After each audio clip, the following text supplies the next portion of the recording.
Muy buenas noches. En este episodio tendremos 3 relatos y un bonus especial sobre sucesos paranormales que afectaron a distintos hombres de campo a lo largo y ancho del país. Prepárense para oír relatos inéditos, porque estas son las crónicas jamás contadas de gauchos argentinos.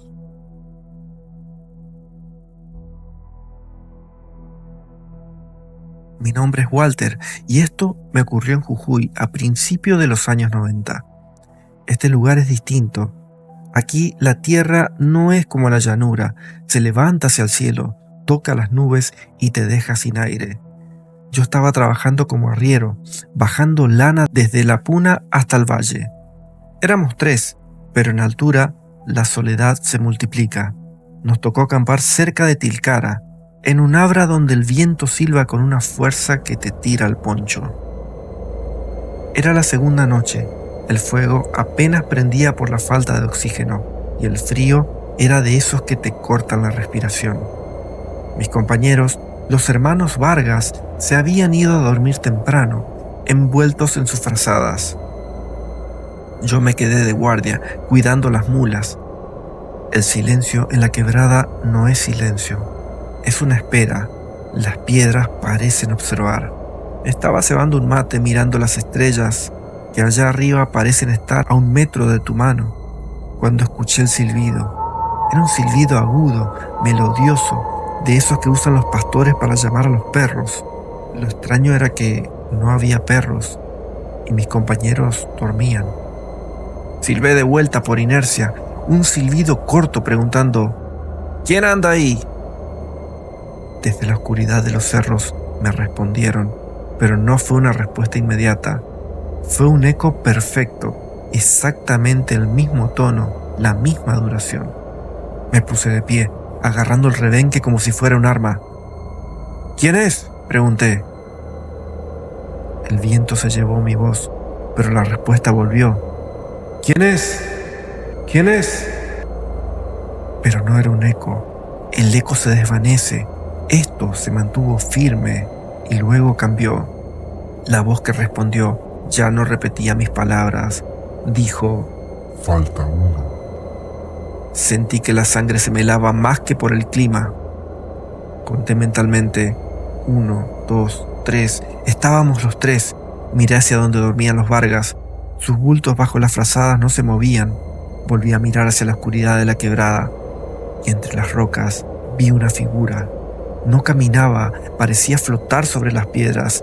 Era alta, demasiado alta para ser un hombre, y llevaba un sombrero de ala ancha que le cubría la cara. Falta uno para la carga, repitió la voz ahora más cerca. Las mulas empezaron a inquietarse, se apretujaron unas contra otras temblando. Yo sabía que tenía que despertar a los Vargas, pero mis piernas no respondían. Era como si la tierra me hubiera clavado. La figura se acercó y con cada paso el silbido sonaba de nuevo, pero más distorsionado, como si viniera de muchas gargantas a la vez. De repente, uno de los bultos de la frazada se movió. Era el menor de los Vargas, se sentó frotándose los ojos. ¿Qué pasa, amigo? ¿Por qué ese escándalo?, preguntó con voz de sueño. «Cállate, Vargas», le susurré sin apartar la vista de la figura. «No te movas». Pero la figura ya estaba ahí, a 10 metros, y entonces vi algo que me hizo querer vomitar. La figura no tenía pies, terminaba en una especie de niebla negra que se mezclaba con el suelo. Y cuando levantó la mano para señalarnos, vi que los dedos eran demasiado largos, como si fueran ramas secas. El mayor de los Vargas despertó con el alboroto, agarró su escopeta.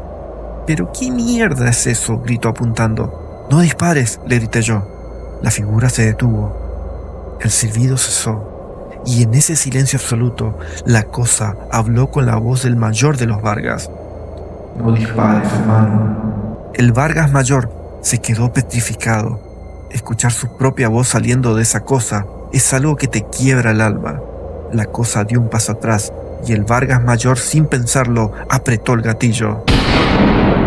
El estruendo retumbó en la quebrada como un trueno, pero cuando se disipó el humo, la figura seguía allí.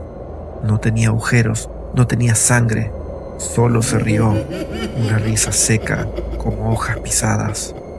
Ahora somos 4. Dijo. Corrí, dejé las mulas, dejé la carga, dejé todo. Bajé corriendo por la senda de cabras, resbalando, cayendo, sin importar los golpes y las heridas. No paré hasta llegar a las primeras luces del pueblo. Horas después, cuando conté la historia, el viejo cura del lugar se persignó y me dijo que no volviera a subir. Al día siguiente, volvimos con gente del pueblo a buscar las mulas. Las encontramos en el mismo lugar. Las cargas estaban intactas, pero la frazada de los hermanos Vargas estaban vacías. Ellos aparecieron 3 días después, caminando como sonámbulos por el borde del abismo, sin recordar nada, solo repitiendo una y otra vez un silbido. Yo nunca más volví al norte. Hay quebradas que guardan secretos, que es mejor no descubrirlos. Me llamo Pedro, y esto me ocurrió hace 5 años cuando trabajaba en Chubut y quería compartirlo con la gente. Para los que no conocen, la Patagonia o el sur es el fin del mundo. El viento allá no sopla, allá directamente te quiere tirar. Es un lugar de estancias inmensas, donde un vecino puede estar a 100 kilómetros y el silencio es tan pesado que te duele en los oídos. Yo trabajaba en una estancia cerca del lago Puelo, cuidando ovejas en la esquila de invierno. Una noche de julio, de esas en que la nieve cae tan espesa que no ves ni tu propia mano, el patrón me mandó a revisar los corrales del fondo. Se había escuchado un ruido extraño, como si alguien estuviera forzando la tranquera. Agarré el Winchester, me abroché el poncho hasta el cuello y salí a la tormenta.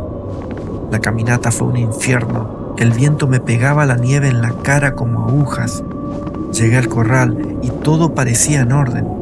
Las ovejas estaban amontonadas, buscando calor unas con otras, pero el aire olía mal, olía a azufre y a pelo mojado. Revisé la tranquera y estaba cerrada. No había huellas en la nieve, nada, solo el viento borrando todo rastro.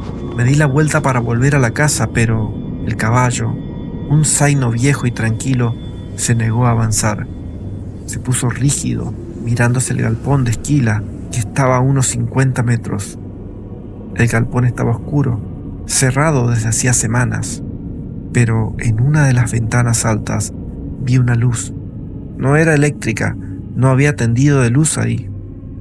Era un brillo tenue, anaranjado, como de un fósforo encendido. ¿Hay alguien ahí?, grité. El viento se llevó mi voz. Nadie respondió. Pero la puerta del galpón, que yo sabía que estaba trabada con un candado, se abrió lentamente. El chirrido del metal oxidado sonó como un grito en la noche. Saqué el rifle y apunté a la oscuridad de la entrada. ¡Salga! ¡Salga que disparo! Silencio, solo el viento. Decidido, porque el orgullo del gaucho a veces es más fuerte que el instinto de supervivencia, caminé hacia el galpón. La nieve crujía bajo mis botas. Entré. El interior olía a lana vieja y a algo más, a carne cruda. En el centro del galpón había una figura agachada. Parecía un hombre envuelto en un poncho oscuro. «Oiga, compañero, este lugar no es para refugiarse», le dije bajando un poco el rifle. La figura se levantó lentamente.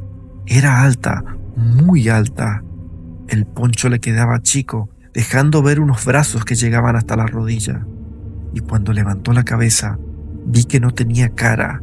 Era liso como un huevo de color carne pálido, sin ojos, sin nariz, sin boca. El Winchester se me cayó de las manos. El ruido metálico resonó en el galpón. La cosa no se movió, pero sentí una presión en el pecho, como si el aire se hubiera vuelto plomo. Entonces, la cosa se expresó. No sé qué tipo de brujería usaba, pero yo podía oírla en mi mente, y dijo: Hace frío afuera. Quédate. Quise correr, pero mis pies estaban clavados al suelo de la tierra. La cosa extendió sus brazos largos hacia mí. Las manos no tenían dedos, eran como palas negras Sentí un tirón en el alma, como si me estuviera despegando del cuerpo. Recordé lo que había dicho un viejo tehuelche una vez: si te encuentras la sombra del sur, no corras con las piernas, corre con la sangre. Me mordí la lengua con toda mi fuerza hasta sentir el gusto ferroso de la sangre. El dolor me liberó. El hechizo se rompió por un segundo. Me lancé hacia la puerta, rodando por la nieve. Escuché detrás de mí un sonido, como de tela, rasgándose a gran velocidad. La cosa venía rápido, deslizándose sobre la nieve sin dejar huellas. Corrí hacia la casa, sintiendo el aliento frío en la nuca. Llegué al porche y me tiré adentro, cerrando la puerta de un golpe y trabándola con el travesaño. Me apoyé contra la madera jadeando, esperando el golpe. Pasaron los minutos. El viento siguió aullando. Nada golpeó la puerta. A la mañana, el patrón me encontró tirado en el suelo, con fiebre alta. Cuando le conté, fue a revisar el galpón y volvió pálido. En el suelo del galpón, donde yo había visto la cosa, la nieve había entrado por las grietas del techo y se había derretido, formando un círculo perfecto. Y en el centro de ese círculo había una marca en la tierra. No era una huella, era la silueta de una extraña figura, de brazos demasiado largos. Renuncié esa misma tarde y me fui a buscar trabajo a La Pampa. Dicen que en la Patagonia la tierra es tan vieja que las sombras cobran vida propia. Entendí que hay lugares donde el hombre no es el dueño, sino solamente un invitado. Me llamo Carlos y esto pasó allá por el 2013 en Corrientes. Para esa época yo andaba de puestero en distintos campos. Había dejado Santa Fe pensando que cambiando de aire me vendría bien, pero el campo es el campo y los temores viajan con uno. A veces se olvidan, pero nunca se pierden.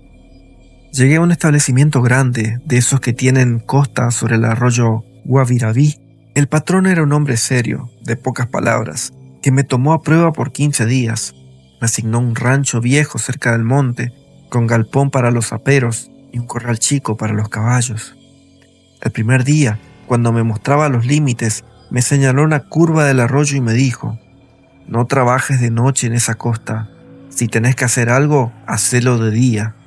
¿Por qué?, pregunté, y él me miró con esos ojos claros que tenía, que parecían de vidrio. Porque hay gente que ha visto cosas de mandingas, cosas complicadas, cosas muy raras.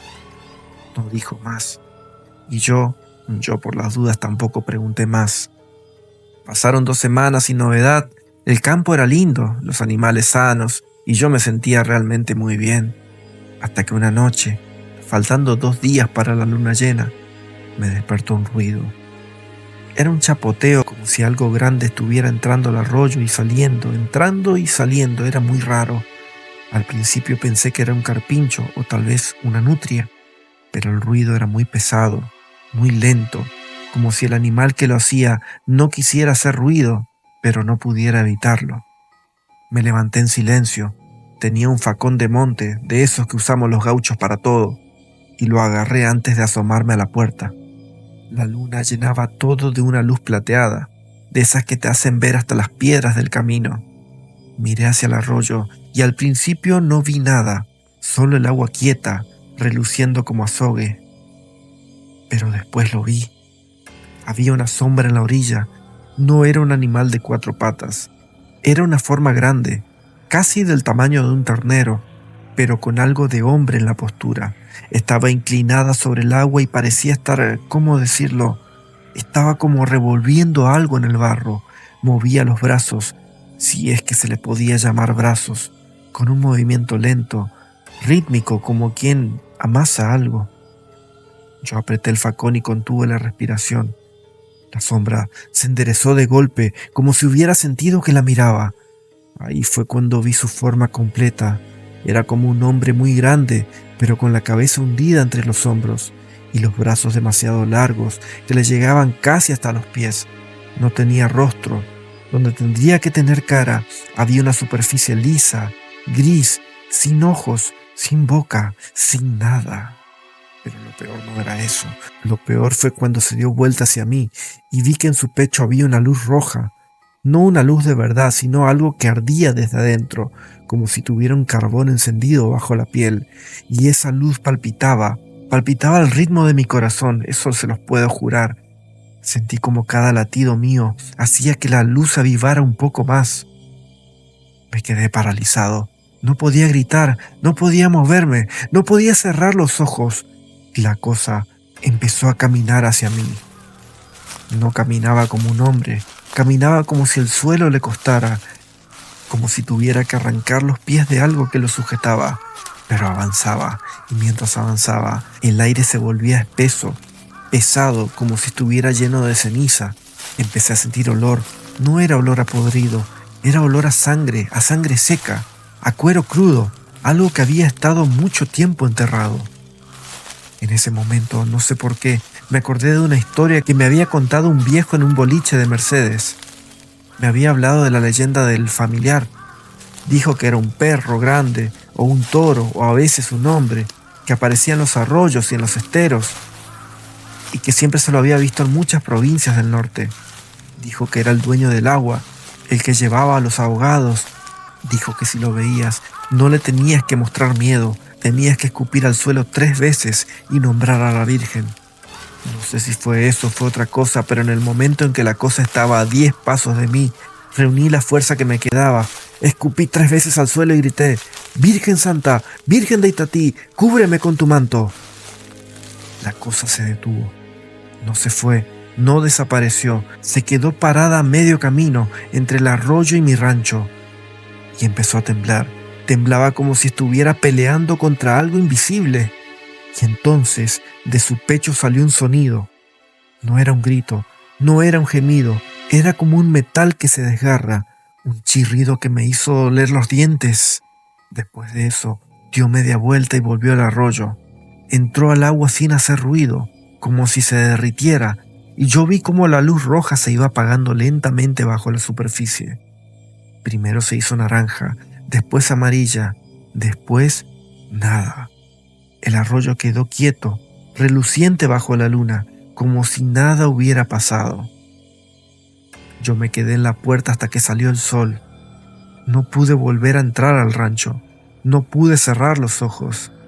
A la mañana siguiente, cuando el patrón vino a verme, me encontró sentado en el galpón con el facón cruzado en las rodillas y la mirada fija en el arroyo. No me preguntó nada, solo miró hacia la costa, vio las marcas en el barro, unas marcas que parecían de pies enormes, pero con dedos demasiado largos, y asintió con la cabeza. «Ya te dije», murmuró, «por eso no se trabaja ahí de noche». Ese mismo día pedí mis cuentas, me pagó lo justo y me regaló un poncho de lana para el camino. Cuando me iba, me dijo al oído: «No te vayas por la costa, anda por el camino de los ombúes, y si escuchas un llanto en el agua, no mires atrás». No escuché ningún llanto, pero cuando crucé el arroyo por el puente de tablas, sentí algo que me tocó la pierna, algo frío, húmedo, que me agarró el tobillo por un segundo y después me soltó. Cuando miré hacia abajo no había nada, solo el agua marrón corriendo lentamente. De pronto sentí un fuerte ardor en el borde de mi pantorrilla izquierda, y ese ardor se convirtió en una cicatriz que tiene la forma de 5 dedos, si es que se le pueden decir dedos, y que aún hoy todavía tengo. Todavía nos queda una historia más, un bonus especial para todos aquellos que han llegado hasta aquí, y si es la primera vez que ves uno de mis videos, suscríbete, compártelo y déjame algún comentario sobre algún hecho que te haya pasado. También dejo un correo en la descripción por si tienes una historia jamás contada que quieras compartir con la comunidad. Sin más preámbulos, vamos con el último relato. Hola, mi nombre es Sergio y soy de Santa Fe. Esto pasó hace mucho tiempo. Yo tendría 20 años, tal vez 21. Trabajaba para un estanciero viejo. Recuerdo bien, Don Anselmo se llamaba, que tenía campo más allá de Venado Tuerto, hacia el sur, donde la pampa se aplana tanto que uno siente que se va a caer del mundo. Mi tarea era juntar una punta de novillos que se habían orillado en el bajo del Saladillo, un lugar que nadie quería pisar después del anochecer. no porque pasara algo siempre, sino porque cuando pasaba, pasaba. Esa tarde se había alargado a llover temprano. Una lluvia fina pero terca que calaba hasta los huesos. Recién a las 8 de la noche aproximadamente escampó y don Anselmo me dijo: «Juan, anda trayendo esos novillos que mañana viene la feria y si no los tenemos listos perdemos la comisión». Yo le quería decir que no, que el Saladillo de noche no era buen lugar, pero era pibe y la necesidad aprieta. Ensillé al ñato, un caballo vero de confianza que tenía más años que yo, pero conocía cada palmo de ese campo, y me mandé. El viaje de ida fue sin novedad. La luna venía saliendo, medio tapada por las nubes rotas, y el pasto mojado relucía como si estuviera cubierto de vidrio. Encontré a los novillos donde pensé, en una loma cerca del Jahuel Viejo. Los arrié sin apuro, silbando bajito para mantenerlos juntos. Todo iba bien hasta que doblamos la cañada de los sauces. Ahí los vi. Los novillos se pararon de golpe, como si hubieran chocado contra un paredón invisible. El ñato levantó las orejas y soltó un bufido que me heló la sangre. Yo conocía ese bufido. Lo había escuchado una sola vez cuando un rayo cayó a 2 varas de donde estábamos. «Vamos, che», le dije, apretándole con suavidad. «No es nada». Pero sí, era algo. Del otro lado de la cañada, a unos 200 metros, había una luz. No era una linterna, ni el reflejo de un farol de algún puesto. Era una luz redonda, del tamaño de una cabeza, que flotaba a 1 metro del suelo. No alumbraba como una lámpara, alumbraba como si ella misma fuera el aire encendido. Era de un color que no sé cómo explicar. No era ni blanca ni amarilla, era más bien como la leche cuando se quema, pero con un tono verdoso en los bordes. Los novillos empezaron a revolverse. Uno mugió largo, ese mugido que hacen cuando huelen la muerte. Yo me bajé del caballo, no sé por qué, pero me bajé. Tal vez porque desde el suelo me sentía más firme, o porque el ñato empezó a retroceder y yo necesitaba hacer pie. Agarré las riendas y caminé hacia los novillos para tratar de calmarlos, pero la luz también se movió. No se acercó, no, se movió en paralelo siguiendo la línea de la cañada, como si nos estuviera observando. Entonces pasó algo que todavía me hace erizar la piel cuando lo recuerdo. La luz comenzó a avanzar en círculos alrededor nuestro, un círculo perfecto, cada vez más cerrado. Los novillos se apretaron entre sí, formaron un bulto tembloroso. El ñato tiraba de las riendas con una fuerza que me parecía mentira para un animal tan viejo. Yo empecé a rezar. No soy hombre de muchas oraciones, pero esa noche me acordé de todas las que mi madre me enseñó. Padre nuestro que estás en los cielos. La luz se detuvo, quedó quieta, como si me estuviera escuchando, y entonces, en el silencio de la pampa, oí algo que me perforó los oídos. Un llanto.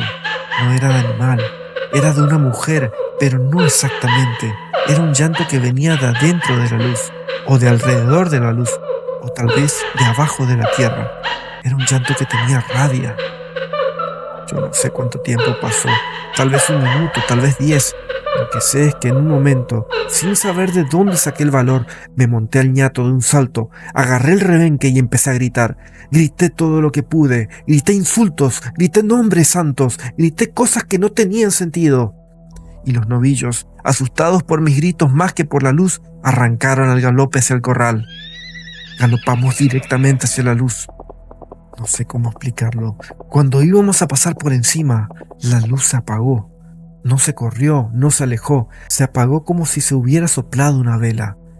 Pero en ese mismo instante sentí un frío que no era de la noche, un frío que me subió por las piernas, por la columna hasta la nuca, y oí una voz, no con los oídos, la oí adentro en la cabeza. No vuelvas. Cuando llegué al corral estaba temblando como hoja de álamo. Los novillos entraron solos, cosa rara en ellos. El ñato estaba cubierto de sudor, como si hubiera corrido 1 legua, cuando la distancia era apenas media legua. Recién ahí me di cuenta de que tenía las manos ensangrentadas de tanto apretar las riendas. Don Anselmo salió con un farol, me miró la cara y no preguntó nada. Solo dijo: Deja el caballo ahí y anda a tomar algo caliente. Nunca me preguntó qué había pasado, pero al día siguiente, cuando salí a buscar el rebenque que se me había caído en el camino, encontré algo que todavía guardo en el galpón. El rebenque estaba colgado de un sauce, en la rama más alta, a 3 metros del suelo. ¿Cómo llegó allí? Es algo que me pregunto hasta hoy.